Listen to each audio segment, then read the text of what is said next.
Bonjour à toutes et à tous. Donc aujourd'hui, en fait, une des vidéos les plus attendues de la part de certains de mes proches, c'est le changement de pile sur une montre quartz standard.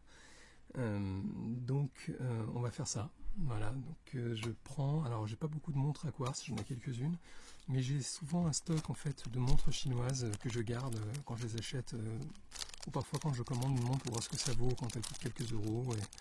Je ne les jette pas parce que je me sers souvent parfois des pièces ou que ce soit du verre, des aiguilles ou autre, ça peut toujours être sympa, surtout quand c'est inspiré d'une très belle maison. Donc là par exemple j'ai celle-ci qui est inspirée d'une Omega Seamaster, qui est plutôt pas mal, assez bien finie d'ailleurs avec un verre bombé. Par contre, voilà, alors on va essayer de changer la pile alors sur celle-ci.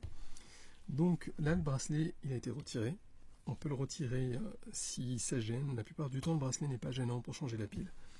Ce dont vous avez besoin, c'est un ouvre-boîtier. Alors, la plupart du temps, 80% du temps, ça, cette forme-là, c'est l'une des plus connues, je pense, voilà, qui permet simplement de lever le boîtier. Moi, j'utilise un qui a une forme plus de tournevis. Ce n'est pas un tournevis, c'est vraiment un nouveau boîtier, voilà, donc il y a deux encoches. Il y en a une ici qui permet d'ouvrir le boîtier en fonction de la forme de la montre.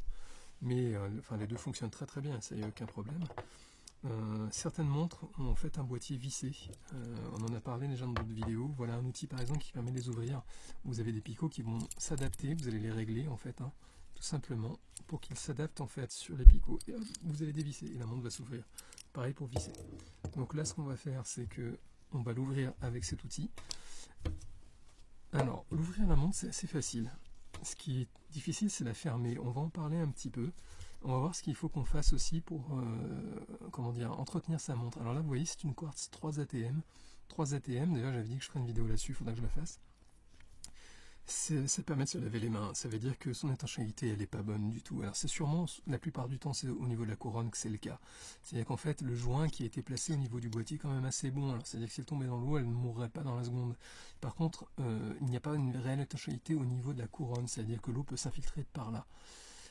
Donc quand vous vous lavez les mains, c'est la partie qui est la plus exposée à l'eau. Donc voilà, c'est pour ça aussi que c'est pas génial. Mais bon, on va essayer de faire en sorte que on garde l'étanchéité ou on l'améliore. Alors en général, pour ouvrir une montre, c'est assez simple. Regardez bien sur le couvercle, il y a une marque qui attend justement l'arrivée de cet outil. Elle a une forme justement de trou. Voilà, trou à plat qui permet simplement en fait de forcer l'outil pour ouvrir. Oui, hop, en une seconde. Voilà, là la montre est ouverte. Alors c'est une montre à quartz standard. Là j'ai un mécanisme dedans que je vois sans arrêt dans les montres chinoises. C'est toujours le même quasiment. D'un côté, ce qui est bien, c'est que ça me permet de changer le mécanisme s'il tombe en panne. Ça me permet aussi de bien le connaître pour pouvoir changer les aiguilles, etc. Et tout si j'ai envie, puisqu'en fait chaque mécanisme fera une taille d'aiguille particulière pour s'adapter dessus.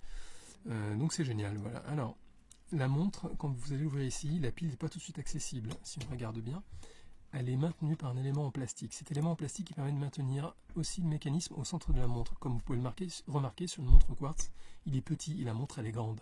Il n'y a pas besoin en fait d'avoir plus comme une montre mécanique d'éléments mécaniques en rotation. Donc en fait on met simplement une sorte de socle en plastique, voilà, que je vais retirer. Hop, et qui permet d'accéder au mécanisme et à la pile. Alors là où il faut faire attention, c'est que là en fait elle n'est pas maintenue. Si vous avez de la saleté, de l'eau, quoi que ce soit, ça peut rentrer facilement et hop, voilà, etc. Ou alors si les éléments étaient très proches du verre, si le verre avait été changé en fait, on pourrait quand même déplacer certaines choses. Voilà, faut quand même faire un petit peu attention. Bon, alors c'est assez rare, hein, je vous le cache pas, mais bon, ça pourrait arriver. On peut retirer tout le mécanisme. C'est tout à fait possible, d'ailleurs je vais vous montrer comment faire. Sur ce mécanisme chinois là, vous remarquerez partout, de toute façon sur quasiment toutes les montres que vous commanderez sur AliExpress ou autre. Mais là on n'a pas besoin. Ce qu'il faut c'est retirer la pile qui est juste ici de la montre et la remplacer par une nouvelle. C'est souvent les mêmes montres. Alors pour les mêmes piles, oh là là, je suis fatigué. Pour les piles, ce qu'il faut savoir, c'est qu'il y a plusieurs qualités de piles, même si elles sont toutes avec les mêmes références, etc., etc. Elles ne sont pas faites avec les mêmes éléments chimiques à l'intérieur. La plupart des piles chinoises que vous achetez en commerce et qui sont pas chères, vraiment pas chères, surtout celles que vous achetez en lot, par exemple pour 1 euro, vous en avez 15, 20 dans le paquet, c'est des piles qui sont d'une mauvaise qualité. Premièrement, elles ne tiennent pas longtemps. Parfois, elles ont déjà une durée de vie qui a été usée parce qu'elles ont été stockées longtemps. Et c'est des piles qui sont sujettes à écoulement. Elles peuvent s'écouler dans la montre, ce qui peut être dangereux pour vous et pour la montre. il vaut mieux des piles de bonne qualité, en général d'une bonne marque, et des piles en oxyde d'argent, c'est écrit dessus. Voilà, la plupart du temps, vous demandez sinon au vendeur, c'est des piles qui tiennent longtemps, elles sont vraiment longues au niveau de leur durée de vie, même en utilisation, et c'est des piles qui ont tendance à être bien hermétiques, voilà. Si ça avait coulé, toujours porter des gants, hein, pour changer votre pile, et quand vous allez l'enlever, vous l'enlevez avec délicatesse, faisant attention de ne rien faire tomber sur votre assiette si elle n'est pas loin ou quelque chose comme ça, ou un verre de café ou je ne sais quoi. Vous la retirez, et quand vous la retirez, voilà, vous vérifiez bien que les éléments sont toujours en place. Il y a toujours deux éléments sur lesquels la pile vient se poser. Il y en a un qui est vers le sol, enfin vers le cadran, et vous en avez un qui est sur le côté. Ça permet de toucher les deux bornes de la pile. Je vais voir si ça serait mieux comme ça. Un tout petit peu. Voilà, ensuite, si jamais ça avait coulé, ce qui serait intéressant à ce moment-là, c'est que vous grattiez légèrement et vous faites tomber la poudre. Vous grattez légèrement, vous faites tomber la poudre. Prenez un coton-tige avec un petit peu d'alcool et vous nettoyez. Et ensuite, vous absorbez avec l'autre côté du coton-tige et vous laissez sécher. L'idéal, c'est quand vous n'utilisez pas une montre pendant longtemps, c'est de retirer la pile. C'est de ne pas la laisser à l'intérieur. Parce que la pile, elle est toujours sollicitée. Même si la montre, vous n'utilisez pas, elle est toujours sollicitée. Une des choses que je fais quand j'ai une montre à quartz et que je n'utilise pas, c'est que je tire la couronne pour éviter le moindre effort pour faire tourner les aiguilles et donc pour que la pile tienne plus longtemps. Vous pouvez faire ça, hein, ça marche très très bien. Vous la réglez uniquement quand vous la portez. Donc là, il suffit de mettre la nouvelle pile. On est parti. Voilà. Ce qu'on va faire là maintenant, c'est quand même, je vais vous montrer comment on peut retirer la tige si vous voulez accéder à la montre pour des personnalisations ou autres, etc., etc. Donc en fait, si vous regardez bien, alors chaque montre a ses spécificités pour cela, mais c'est souvent à côté de la tige que vous trouvez le mécanisme. Il y a une petite barre en métal qui dépasse et qui va droit vers la tige. Je ne sais pas si vous la voyez bien.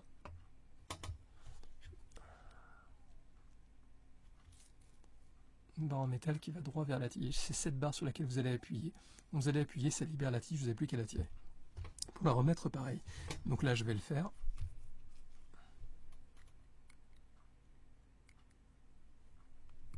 Hop, et c'est sorti. Maintenant, j'ai accès directement à la montre. Hein. Hop, voilà. J'ai le cadran dans les mains. Je peux nettoyer le verre s'il a été sali, je peux le changer s'il est cassé. D'ailleurs, je pense que je vous montrerai comment on change un verre, hein. C'est très facile. Enfin, c'est très facile, ça dépend des montres, mais la plupart du temps, on peut s'en sortir même si on n'est pas très très outillé. Je vous invite à acheter une pince, je vous montrerai un genre de pince qui permet de fermer les montres et qui permet aussi de changer les vitres, c'est assez sympa. Ça permet de faire beaucoup de choses. Voilà, là j'ai des aiguilles dessus que je pourrais récupérer, elles sont très jolies, façon Omega. Voilà. Alors celle-ci, elle est elle est fluorescente. On va regarder.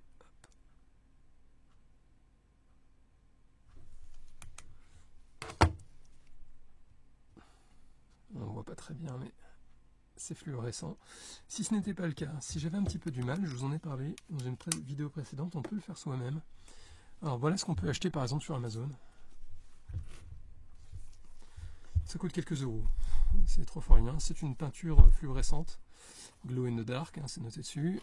Ce qu'il faut savoir, donc, ce n'est pas du super luminova, hein, faut pas s'attendre non plus à ce que ça fasse voilà, une brillance absolue dans le noir pendant 7 heures.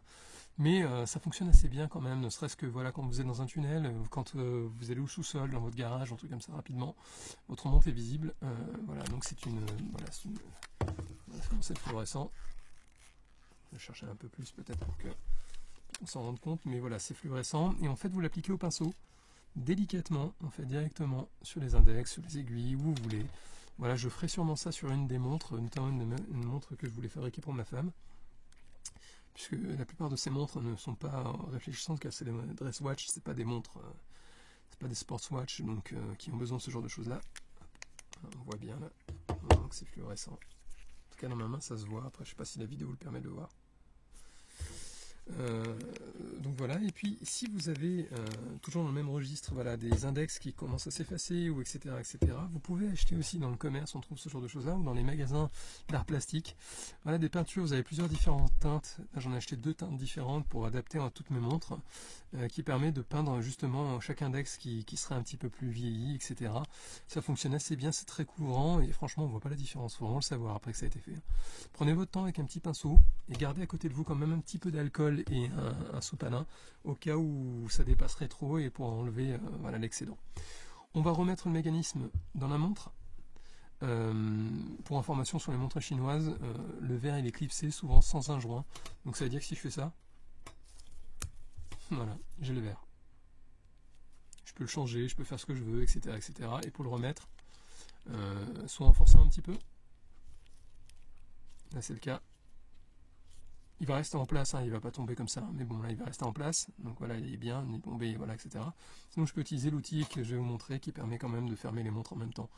Donc je remets le mécanisme en mettant la petite tige dans le bon sens, qui permet voilà, de désolidariser la tige. Hop, je glisse la tige de la couronne, je la fais rentrer dans le mécanisme. Il y en a certaines montres sur lesquelles vous pouvez clipser, tac, et ça rentre, mais sur la montre chinoise je ne le conseille pas. Je vous conseille quand même d'appuyer, de faire rentrer le mécanisme, la tige dans le mécanisme. Voilà, là c'est propre, c'est bien fait. Pour remettre ceci, il n'y a rien de compliqué. Simplement, vous regardez bien que vous avez bien l'encoche ici qui permet de faire passer la tige. Et hop, alors normalement on met une nouvelle pile, là j'en ai pas, hein, d'accord, donc vous mettez la nouvelle pile. Et la nouvelle pile, elle sera protégée. Hop, ici, à cet emplacement-là.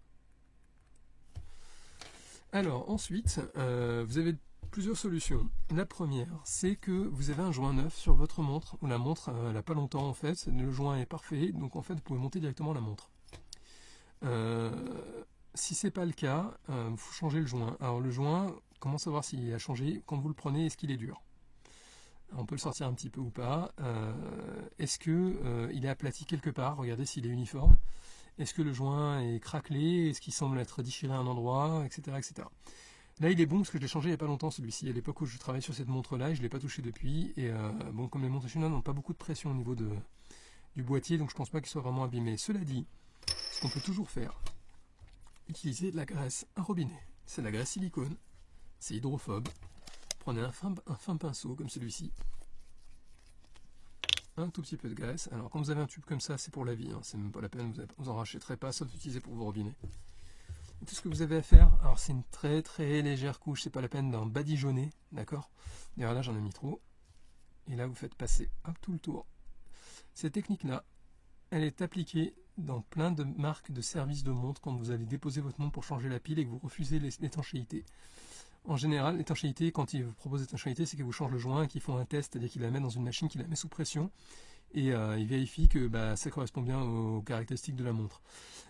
Si vous la refusez, en général c'est cher, hein. Si vous la refusez, évidemment ils ne vous laissent pas comme ça, c'est quand même un service.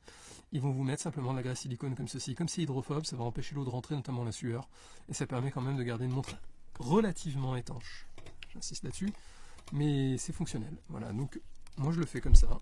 Et hop. Sinon j'ai un stock de joints au cas où, hein. De toute façon on peut en acheter sur Amazon, AliExpress, etc. C'est pas très cher, il y a plusieurs diamètres. Alors il y a des diamètres bien évidemment par rapport au boîtier, mais il y a aussi des diamètres par rapport à l'épaisseur du joint.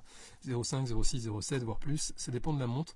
Un pied à coulisse, vous pouvez prendre l'ancien à garder, après si vous vous trompez entre 0,5 et 0,6, ça fera pas grand chose si vous mettez de la graisse ou quoi que ce soit, hein. Donc voilà. Alors pour remettre le boîtier, déjà ce qu'il faut savoir, c'est que souvent il y a une petite encoche pour la tige. Voilà. Donc il faut bien la mettre dans la bonne position. Et en général, l'écriture, elle se positionne bien droit. Vous retrouvez la petite encoche dans l'angle pour l'ouvrir comme d'habitude. Là, en général, une simple pression, c'est les montres chinoises, hein. Hop, et c'est fermé, clac, clac, voilà. Mais bon, heureusement, je n'ai pas que des montres chinoises. Pour les choses un peu plus compliquées, il y a la bête. Alors cet outil-là, c'est une pince, la pression, elle est fournie avec des tasseaux. Les tasseaux, c'est ces petits éléments qui viennent se placer dessus. Alors, je vais vous montrer à quoi ça ressemble et à comment ça fonctionne. C'est assez simple. Surtout, n'essayez jamais de fermer votre montre avec une pince de bricolage. Je connais des gens qui ont fait ça. C'est des clients qui ont fait ça que j'ai rencontrés dans mes expériences professionnelles. Aucune garantie de la marque prendra ça en charge. Déjà, ça laisse une trace. Ça déforme le fond de boîtier parce qu'en fait c'est pas uniforme au niveau de la pression et vous cassez le verre tout simplement et voilà, vous ferez aucun expert quand il verra votre montre, il va vous dire que vous l'avez fait tomber parce qu'il verra très bien qu'il y a une pression des deux côtés, voilà, ça marchera pas. Ça coûte pas très cher, on en trouve vraiment pour quelques euros sur AliExpress et quelques dizaines d'euros sur Amazon, mais c'est fonctionnel à vie, c'est assez solide voyez, ça fonctionne comme ceci. Il y en a aussi qui fonctionnent avec une vis à la place, ça marche très bien aussi. Donc celui-ci c'est mon deuxième, parce que j'ai 2 adresses, donc voilà, j'en garde un à chaque endroit. Donc c'est simple, il faut que vous preniez 2 tasseaux, un pour le dessus et un pour le dessous. Donc pour le dessous, moi j'aime bien donner une pression sur le bord, pas uniformément mais sur le bord. Pourquoi? Parce que ça pousse vraiment le bord, donc en fait vous en cherchez un qui rentre au niveau de la taille pour, voilà, coller au bord. Celui-ci me paraît bien. Vous en cherchez un de l'autre côté pour qu'il appuie sur la lunette sans toucher le verre si possible. Et sans toucher le petit point qui dépasse ici, qui permet de voir où on est, quel positionnement a la lunette. Sinon, vous allez l'écraser ou il va s'enlever, etc., etc. Je vous parle de vécu, hein, malheureusement, c'est aussi comme ça qu'on apprend. Donc voilà, celui-ci me paraît bien aussi de l'autre côté. Donc on va chercher un deuxième qui serait un peu équivalent. Et là, on a quelque chose. Donc ce que vous faites, vous les vissez, en faisant bien attention de bien garder le sens dans lequel vous vouliez que ce soit fait. Vous positionnez votre montre, donc ce sera comme ceci. Hein, ok. Et tout ce que vous allez faire, c'est tac, et appuyer fermement. Vous allez entendre le clac de la fermeture. C'est terminé. Vérifiez toujours que votre montre est bien fermée, que vous n'avez rien abîmé, surtout au niveau du petit point. Ce petit point est souvent simplement scotché, c'est un adhésif qui est derrière. Si vous voulez l'enlever, parce que vous avez peur de l'écraser, vous pourriez le remettre juste après. Mais bon, on se rajoute encore des tâches inutiles. Si vous faites ça correctement, tout va bien se passer. Vous pouvez mettre aussi une petite feutrine pour éviter que ça appuie, mais là vous ne savez pas où vous en êtes quand vous allez le faire. Là on est bien. Voilà. Ça permet aussi de sortir le verre. C'est le même principe que quand vous allez fermer cela, c'est qu'on va le faire vers l'intérieur. Là vous allez mettre vers le verre pour sortir le verre et pour placer le verre. On le fera à l'occasion sur une vidéo avec une autre montre. Surtout quand j'en fabrique, parce que je fabrique quelques montres avec plusieurs pièces détachées. On fera ça ensemble et puis voilà.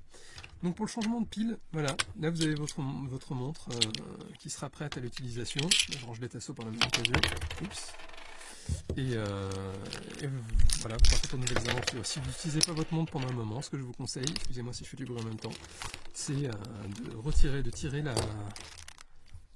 la couronne pour éviter qu'il y ait un effort mécanique à l'intérieur et donc forcément une utilisation plus forte de la pile et donc une usure plus rapide. Surtout qu'on n'utilisait pas, c'est un peu dommage. J'espère que cette vidéo vous a plu. N'hésitez pas à vous abonner, à mettre un pouce vers le haut et puis je vous vois pour la suite.